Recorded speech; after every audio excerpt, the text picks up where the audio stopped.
Hello there and welcome to another Astro Harry video. Now you may be wondering to yourself, it's a sunny day, I've got my shorts on and we're not in complete darkness and the freezing cold, so how can we possibly do an Astro Harry video? Well, today we're going to do solar. We're going to do that big bright thing in the sky with our trusty Astromaster 130.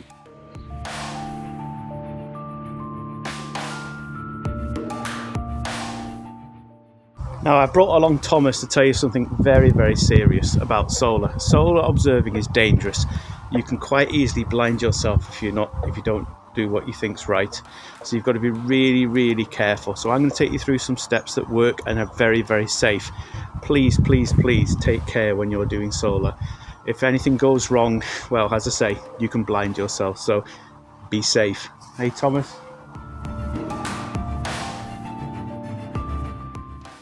So because the sun isn't always active, it's always handy to check out the excellently named spaceweather.com website, and it'll show you if there are any sunspots visible on the sun's surface. The sun runs in a cyclical nature, it doesn't always have activity on there, so unless you want to take an image of a blank disk, it's always worthwhile checking this out first. As you can see from this example, there's 3 bunches of sunspots, so this is a good day to go observing. So the simplest way to do solar observing is to get yourself a pair of these. They're called Eclipse Glasses. You get them for a few pounds off various online websites or eBay or wherever. And these are just simply a pair of glasses that you slip over the top of whatever you're wearing, and then you can look at the sun. They're dead simple, dead cheap, safe, because they have the relevant sort of marks on them. So that is the simplest way of doing this, especially if you want to, say, observe the eclipse or something like that. So it's easier said than done, but there's a simulation of what it looks like through the glasses, so you get like this orangey blob, and it's cool. But what you don't tend to see is much detail, so unless there's major solar activity, you're not actually going to see any surface details. But you will see, as I say, if there's an eclipse going on or something, you will see the different shape of the sun. So what you need to do solar observing, so what I've done is I've set up our trusty Astromaster. I pointed it roughly towards the sky. I've also got the tripod aligned north because it helps with tracking the sun. And the only thing you need is a solar filter. So this is a what's called a Beta. That's 2 A's, Beta solar filter. So as you can see, it's sort of very tinfoilish.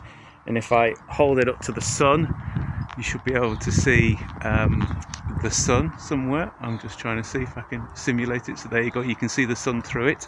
So although it looks completely opaque, it actually is reflective with a little bit of absorption. So that's what we're going to use. So these come in 2 different sort of flavors. You can either get them like this that fit over the top cover like that, or you can get them that are the entire size there, and I guess it just depends on cost and whatever. This was about £5. You can also get the sheets of film, and you can make your own out of a biscuit tin lid or something like that. But again, because it's a serious business, I much prefer using at least one that's on a, it's been properly done, rather than me trying to make one wholesale. So it's very simple, the process.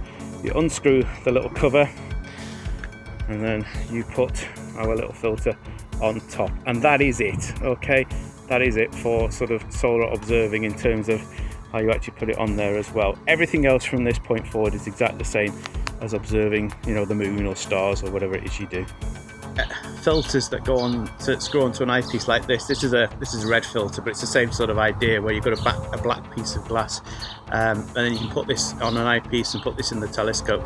I severely advise against getting something like this. There's 2 simple reasons. First of all, using this method, you're covering the whole telescope with film basically, so you're taking all the sting, all the heat out of the sunlight, whereas if you use one of these, then the entire beam of sunlight is going through your telescope. All the optics obviously will get hot. And the second thing is things can crack. You get thermal expansion, so you could crack the mirrors, you could crack these filters themselves, and once you crack them, that's it. Either you damage your optics, or more importantly, if you damage something like this, crack something like your eyepiece filter, you could end up blinding yourself. So this is the safest way of doing it, bar doing something, say for example, you can project this onto a piece of paper and whatever, but we're not going down that route. So please don't get one of these you know, unless it's like, you know, it's certified beyond belief and you have, you know, lots of people have signed it all saying this is the right thing to do. Use a beta filter, put it over the cover, champion.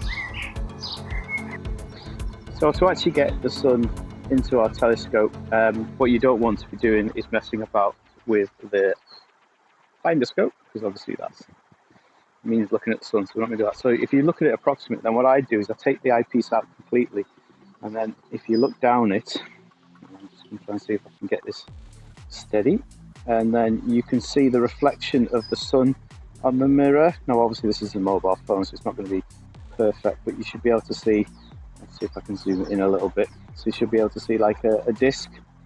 So that is our sun, so we know that we're roughly right. And then you can put an eyepiece in and just fine tune it with the usual knobs that we have on the wonderful telescope. There we are, one knob. So yeah, so let's give that a whirl. So as usual with our beloved Astromaster, it took a bit of fiddling to get these knobs working properly and to avoid collisions. But yeah, we now have the sun inside the eyepiece, and there's the disc. I mean, I'm using my mobile, so it's not going to be 100% accurate, but I suggest you use the biggest eyepiece you've got. So I've got a 25 that's on the go here, and then move up to different magnifications. It's exactly the same as solar observing. It's the same size disc. So whatever you do for lunar, you know, use your Barlows, use whatever you've got. Once you've actually got it in the eyepiece, then you can get all your kit out, you know, all the eyepieces that you've got, and you can have fun looking for sunspots. So the next thing I want to do is going to connect this up to the computer to show you how you can actually capture these things. So for this session, I'm going to use my generic webcam, which is just an absolutely bare bones 8 megapixel webcam, costs about £30. And then on top of that, we're going to use this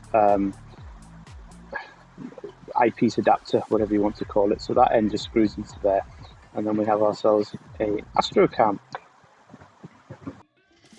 So the first thing I do when I open up SharpCap is I need to get the exposure settings right. So as you can see, this is a very bright overblown image, and what we want to do is that graph at the bottom, we want to get it so it's tailing off towards the end, so the sort of opposite is what it is there. And so you do that by reducing the exposure durations to about 1 millisecond, 2 milliseconds, and also the gain if you've got those options. This is a basic webcam, so it's not on there.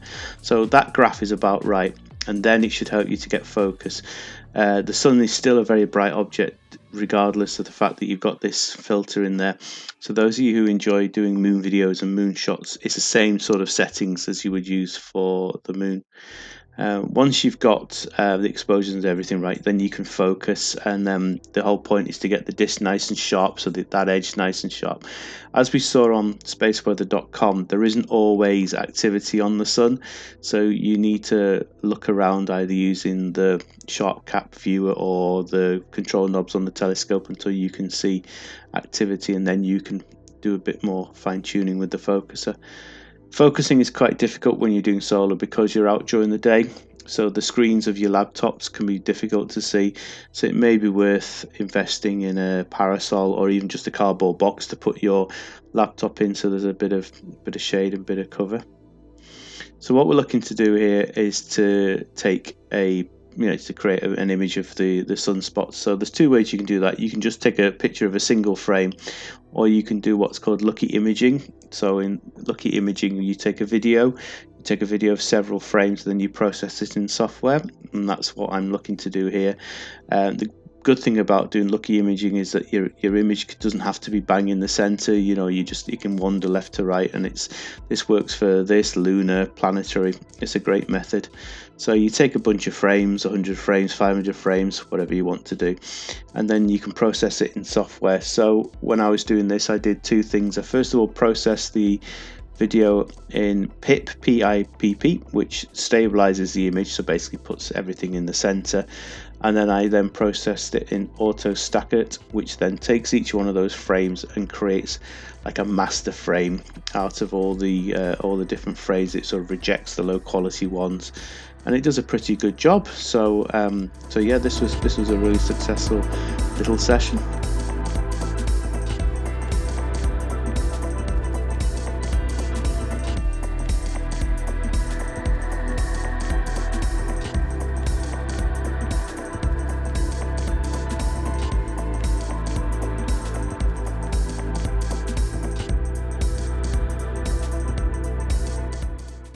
hope you enjoyed this video. Thank you very much for watching it.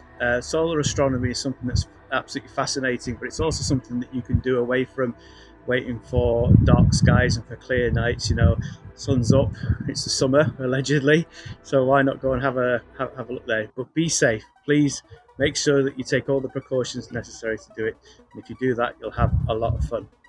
Thank you very much, and I hope you enjoy this. Please leave a like and subscribe if you find this of interest, and have a look and see what else I've done on this YouTube channel. Bye.